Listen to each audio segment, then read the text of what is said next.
There's a reason a lot of people go out of business, and it is almost always directly correlated to them missing the mark on the customers they're trying to reach.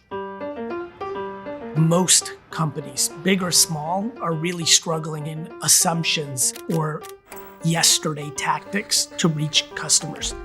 I believe that there is not enough emphasis put on the actual consumer. Caring when it comes to marketing is respecting one's time. I think we don't respect consumers' time. And if we're gonna fill them with messages, wouldn't it be nice for them to enjoy it? When you come from a lens of caring and empathy, you just tend to make better advertising.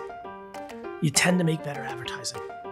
I'm Gary Vaynerchuk, CEO of VaynerMedia, VeeFriends, and my latest book is Day Trading Attention.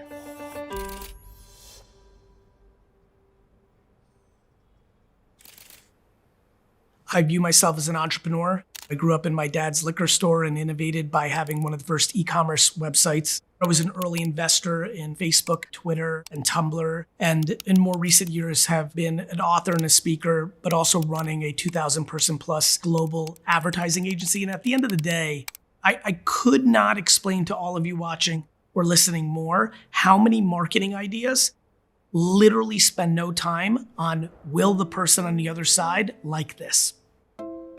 It's just, this is the way it's always been done. Or how many do we have to sell? Sell, sell, sell. But I did not buy this sneaker because somebody knocked on my door and sold it to me. Or I landed on a website that explained why I had to own this. The Super Bowl, I would say, is a place where we do a better job caring. We try to actually make that 30-second video entertaining. I think I see it every day in social media. I see young brands actually make content that people want to watch.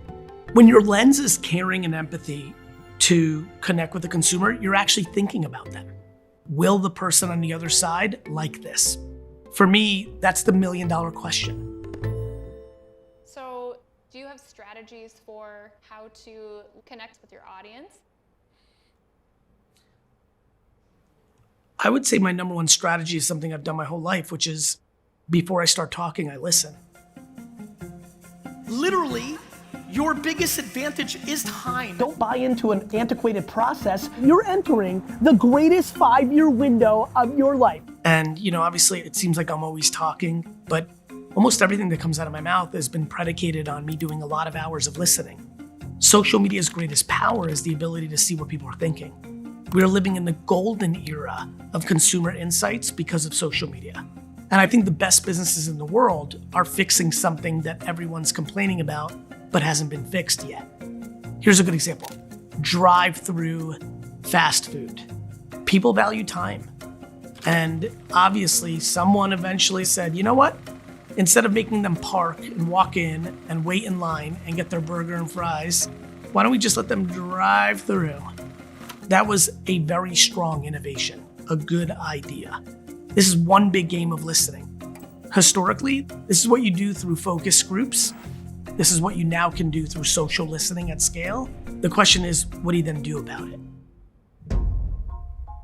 The last 10 years of storytelling has evolved tremendously. We are no longer in tribes sitting around a fire telling a story. News cycles are now 12 and 24 hours, not 12 and 24 days. So the speed of keeping attention has changed dramatically. Also, the ability to storytell has exploded. You don't need an editor-in-chief. You don't need the local newspaper. You don't need someone at the TV network saying that you're allowed to be on camera and talk to the world. That's gone. There's not a person watching this who doesn't have permission now to tell the world their story as a human or their story about the business or organization, nonprofit, or whatever other body they're working with to the world. On the flip side, it's never been harder. What pictures? What videos? What animated GIFs? What copy? What time do you post? How long is the video? Audio, lighting. I mean, this has become a profoundly complex game. Here's the good news for everyone who's scared by how hard and fast it is. A great story will still find its way. Even if you don't know the best practices of how to post on YouTube or Instagram or TikTok, you will be stunned how much a story can find its audience if it's just told from the heart in a pure form.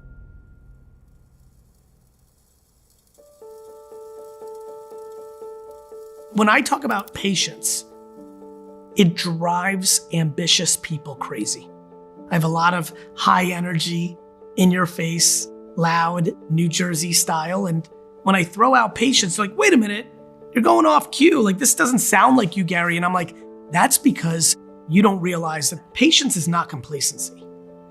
Patience is probably one of the most important ingredients in building something meaningful. One of the reasons most people don't have patience is because of fear. They fear failing, and so they try to go fast because if it's not going well, they can't deal with the music, AKA the judgment of the people around them. If patience is not one of your partners, you're dead. You're too short term, you're gonna deviate from the plan, and you're probably gonna make a misstep. I always hear people say, well, okay, Gary, I'm into patience, I'm building something meaningful in brand. Like, how do I know it's working? And look, I think the answer is results. When I was building my father's wine business, the way I was noticing if we were building brand was based on the fact that I had to spend less money on advertising every year, but was achieving higher sales every year because after 5 or 6 years of good work, I could see that the word of mouth and the reputation, the brand, was carrying the business. And so, I think at the end of the day, you have to measure brand based on business results, but you've got to play that out for a long time because when you start thinking 100-year terms versus 100-day terms, you're playing a totally different game. When you think long and when you think about leaving a legacy, you tend to ironically make more money because you're building a stronger foundation. I ask you to take this video, this energy, and deploy it to not just your content or your marketing strategies or even your business. Deploy it to your life. It will help you be a better father, mother, sister, brother, child, human, to make the future more joyous and impactful. Get smarter, faster with videos from the world's biggest thinkers. To learn even more from the world's biggest thinkers, get Big Think Plus for your business.